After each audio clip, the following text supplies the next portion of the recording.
Bonsoir à tous, que la paix du Seigneur Jésus soit avec vous. Nous allons regarder ensemble quelque chose d'important que le Seigneur Jésus attend que nous puissions faire. Alors, il s'agit de l'attitude de Pierre lorsqu'il a enfoncé dans les eaux. Alors ça, nous le trouvons dans Matthieu chapitre 14, à partir du verset 29. Jusqu'au verset 31. Alors, j'ai la parole du Seigneur. Donc, et il dit, viens. Pierre sortit de la barque, marcha sur les eaux pour aller vers Jésus. Mais voyant que le vent était fort, il eut peur et comme il commençait à enfoncer, il s'écria, Seigneur, sauve-moi. Aussitôt Jésus étendit la main, le saisit et lui dit, homme de peu de foi, pourquoi as-tu douté? Amen. Alors donc, à titre de rappel, donc, ces passages-là font référence à l'épisode où Jésus a marché sur les eaux. Et donc, vous pouvez retrouver ça dans le Matthieu 14, à partir du verset 22 jusqu'au verset 32. Et donc, l'épisode fait référence à la marche du Seigneur Jésus sur les eaux. Donc, le Seigneur Jésus a marché sur les eaux. Et Pierre aussi a commencé à marcher sur les eaux. Dans la même histoire. Donc, je ne vais pas vous rappeler tout ce qui a précédé cette histoire. Vous pouvez la retrouver. Mais nous allons insister sur un fait. Sur le fait que, lorsque Pierre a commencé à marcher sur les eaux, la Bible dit, mais voyant que le vent était fort, il eut peur et comme il commençait à enfoncer, il s'écria, Seigneur, sauve-moi. Pierre a commencé à marcher sur les eaux et tout d'un coup, un vent s'est levé. Et quand le vent s'est levé, Pierre a eu peur. Et à ce moment-là, il a commencé à enfoncer. Et comme Pierre a commencé à enfoncer, il n'a pas fermé sa bouche. Il a crié, Seigneur, sauve-moi. La Bible dit, aussitôt, Jésus étendit la main et le saisit. Pierre a dit, Seigneur, sauve-moi pendant qu'il était en train d'enfoncer. Et aussitôt, Jésus étendit la main et le saisit. Le Seigneur Jésus veut que tu utilises ta bouche là. Ta bouche là, pour lui demander à l'aide. Ta bouche là, pour lui demander de te secourir. La bouche que tu as là, la bouche que nous avons, est un instrument de salut. C'est par la bouche que tu peux sortir de là où tu es. Là où le diable t'a environné, là où tu es en train d'enfoncer là, dans le péché, dans la misère, dans la servitude. Mais utilise ta bouche. Utilise-la, parle à Jésus. Ne reste pas dans le silence. Ne reste pas dans le silence, même si le diable te menace. Même si les démons te menacent, parle, crie à Jésus. Donc c'est cette attitude-là que le Seigneur Jésus te demande. C'est cette attitude-là que le Seigneur Jésus nous demande. C'est cette attitude-là que le Seigneur Jésus attend de nous. Nous sommes impuissants face aux ténèbres. Nous sommes impuissants face à la situation qui nous environne. Mais nous avons une arme qui s'appelle la parole. La parole par la bouche.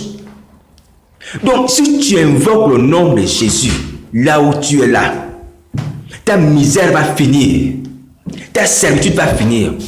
Ton esclavage va finir. Satan ne dominera plus sur toi. Tu ne seras plus captif des ténèbres. La sorcellerie va finir. C'est l'attitude que Jésus-Christ veut que nous puissions adopter aujourd'hui. Utilise ta bouche, utilise ta bouche, utilise ta bouche. Parle au Seigneur, crie à lui. Ne t'enfonce pas dans le silence jusqu'au séjour des morts, jusqu'au lac de feu. Tu as la bouche le matin. Tu parles des choses de la vie. C'est tellement peut-être que tu es enseignant dans un lycée ou dans un collège. Ou peut-être que tu travailles dans l'informatique, quel que soit le métier que tu fais. Tu salues ton patron, tu réponds aux ordres. Et tu n'as pas, toi, la pensée, même le réflexe vital de parler aussi de tes problèmes à Jésus, de parler de ta situation à Jésus, de dire à Jésus, sauve-moi. Tu prononces beaucoup de paroles, mais qui ne te sauvent pas. Appelle Jésus-Christ au secours. Adopte l'attitude de Pierre. C'est le réflexe que Jésus-Christ veut que nous puissions aujourd'hui manifester. Le bon combat de la foi, c'est cela. Il ne s'agit pas pour toi de combattre la mer, les puissances des ténèbres. Il s'agit pour toi d'appeler Jésus-Christ au secours pour toi, pour te délivrer. Est-ce que tu saisis cela? Parce que tu as la possibilité d'être sauvé.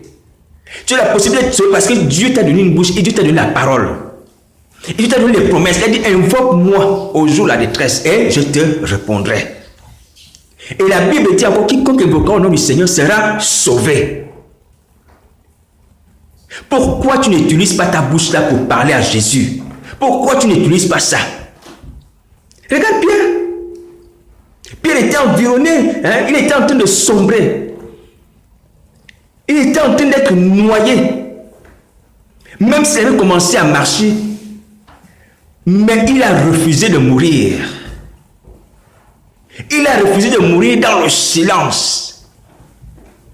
Il a crié à Jésus, Seigneur, sauve-moi. Et la Bible dit, aussitôt, Jésus étendit sa main et le saisit. Aussitôt que tu vas parler à Jésus, il va te secourir. Aussitôt que tu vas lui dire, Seigneur, sauve-moi la sorcellerie, il va te sortir de là. Est-ce que tu comprends ça? Appliquons les Écritures. Appliquons les Écritures. Appliquons les Écritures. Josué 1:8 dit quoi? Hein? Il dit que pour prospérer, pour réussir, tu médites et tu appliques. C'est alors que tu auras le succès. C'est ce que Dieu dit à Josué. Mais si tu appliques les mêmes choses là, tu aussi tu seras sauvé. Les puissances des ténèbres, de la sorcellerie, de Satan, des démons, t'oppriment, t'oppressent, t'ordonnent de te souiller, les démons t'ordonnent de te souiller, de commettre l'impudicité n'importe où. Mais toi, tu n'invoques pas Jésus qui peut te sauver, qui peut te libérer, qui a déposé autorité et domination. Pourquoi? Pourquoi tu acceptes de subir ça alors que tu as la solution en face de toi? Tu as la solution en face de toi. Jésus-Christ est vivant par son esprit. Dans le ciel, sur la terre, sous la terre et dans la mer, dans le séjour des morts. Parce que même dans le séjour des morts, lorsqu'on invoque le nom de Jésus-Christ s'arrête, Satan et ses démons, même s'ils sont en pleine réunion, se fléchissent les genoux. Ça veut dire que la puissance de Jésus-Christ se manifeste dans tous les lieux où on l'invoque. Est-ce que tu crois cela? Est-ce que tu crois cela? Est-ce que tu crois qu'il peut te libérer? Comme il a libéré Pierre. Et je t'invite à le croire. Parce qu'il n'a pas changé. Parce que Jésus-Christ n'a pas changé. Pierre était un pêcheur qui connaissait la mer. Ce qui avait l'habitude aussi de se jeter à l'eau. C'est tellement pour aller tirer les filets. Mais la Bible dit qu'à 80 vers, il faisait noir. Dans les ténèbres, dans la nuit, noir. Et il avait peur. Et comme ils avaient aussi peur parce qu'ils ne savaient pas exactement si c'était Jésus qui était devant eux, puisque la Bible dit qu'auparavant, ils avaient vu quelqu'un marcher sur les eaux, ils croyaient que c'était un fantôme. C'est alors qu'il a dit à Jésus, si c'est toi, ordonne que j'aille vers toi sur les eaux. C'était un test. Jésus a dit, viens, il a commencé à marcher. Mais en commençant à marcher, après, il a eu peur parce qu'il y a eu un vent.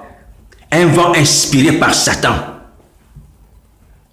Et il a eu peur, il a commencé à enfoncer. Mais il a dit, Seigneur, sauve-moi. Et le Seigneur l'a sauvé. Il a étendu sa main. Le Seigneur Jésus veut étendre ta main pour te sauver. Qu'est-ce que tu attends pour lui parler, mon Dieu? Qu'est-ce que tu attends, frère? Ne sombre pas dans la sorcellerie. Elle va t'entraîner dans le lac de feu. Tu vas finir dans le lac de feu, dans les flammes. Quand on parle, les pleurs, les grincements des dents, c'est le Seigneur Jésus qui parle de ça. C'est pour qui? C'est pour les gens qui auront refusé d'invoquer le nom du Seigneur Jésus. C'est les gens qui auront refusé de demander l'aide à Jésus-Christ. La Bible dit, quiconque invoquera le nom du Seigneur sera sauvé. Le psalmiste 116, il dit quoi? J'étais en proie à la détresse. J'étais captif des liens de la mort. Les liens de la mort m'avaient environné. Mais j'invoquais le nom de l'Éternel. Ô Éternel, sauve mon âme. Et l'Éternel est compatissant et miséricordieux. Et il dit, mon âme retourne à ton repos parce que l'Éternel t'a fait du bien. Le psaume 116. Il dit, j'aime l'Éternel car il entend ma voix. Il témoigne parce que Dieu a entendu sa voix. Il n'a rien fait de juste. Mais parce que Dieu l'a sauvé. Dieu est là pour nous sauver. Et Dieu ne veut pas que nous puissions périr avec Satan, ces démons. La Bible dit que l'enfer, l'enfer a été préparé pour Satan et ses anges. C'est pas pour nous, c'est pas pour toi, c'est pas pour moi. Toi, tu dois simplement parler à Jésus. Seigneur, sauve-moi. Je ne veux pas aller en enfer. Même si j'ai péché, plus que les gens de Sodome et Gomorrhe, je ne veux pas aller en enfer, sauve-moi. Parce qu'il n'y a aucun péché que Jésus-Christ ne pardonne pas, si l'on est sincère. L'amour de Dieu est au-dessus de la somme de tes péchés. L'amour de Dieu est supérieur à la gravité de ton mal. Est-ce que tu comprends ça? Satan n'inventera pas un péché qui n'a pas été porté à la croix de Golgotha. Il n'y a pas. Quelle que soit l'énormité, quelle que soit la forme, quel que soit le nombre, Christ a porté toutes nos malédictions, notre condamnation, le châtiment qui nous donne la paix est tombé sur lui. Pour que toi tu aies la paix, le châtiment est tombé sur lui. Pourquoi tu vas accepter de mourir, de sombrer, de t'enfoncer, d'écouter les voix des démons qui te disent va attaquer telle personne, va mourir telle personne, va tuer telle personne? Alors que tu peux avoir la solution, tu auras fait tout cela. Pourquoi? En vain. Parce qu'à la fin des fins, en ayant la peur de Satan, tu vas aussi subir le lac de feu. Tu as la double peine. Et la Bible dit que, effectivement, parlant de la peur, Pierre avait eu peur parce qu'un vent s'était élevé. Il y a eu un vent. Satan utilise la peur pour t'empêcher d'être sauvé, pour t'empêcher d'aller vers Jésus.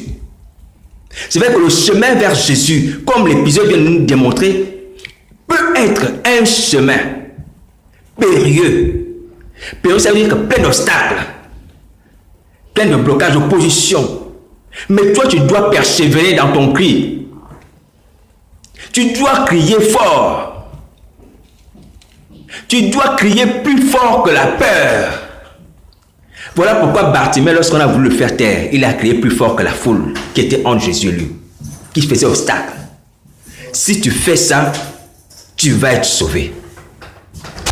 Si tu fais ça, tu vas être sauvé. Donc, crie aujourd'hui là, crie au secours à Jésus-Christ et tu seras sauvé. La sorcellerie ne peut pas t'empêcher d'être sauvé si tu cries à Jésus. La Bible déclare, il a saisi Pierre, il a retiré des eaux. Il te saisira aussi. Il va te sortir des pactes, des alliances, des esprits malins. Même de ce que Satan a mis dans ton ventre là. Le serpent qui est dans ton ventre là, il va sortir. Le serpent de sorcellerie là, il va sortir. Ne t'inquiète pas, même si tu te donnes des ordres, il va sortir au nom de Jésus. Si tu invoques Jésus-Christ, le serpent là va sortir. Tu seras libre. Et tu auras la joie, la paix. Tu ne seras plus menacé. Tu n'entendras plus les ordres bizarres. Tu ne te souilleras plus par des mains impures. Ton âme, ton esprit, ton corps appartiendront à Jésus-Christ. Tu auras une place au ciel. Tu seras appelé enfant de Dieu. Donc je te dis aujourd'hui là, convertis-toi. Refuse de te taire face à la misère. Refuse de te taire face à la misère. Refuse de te taire face à la misère. Jésus-Christ est vivant. Jésus-Christ peut te sauver. Alors, donc, exerce-toi applique-toi, dépêche-toi d'agir, de réagir face à ta souffrance.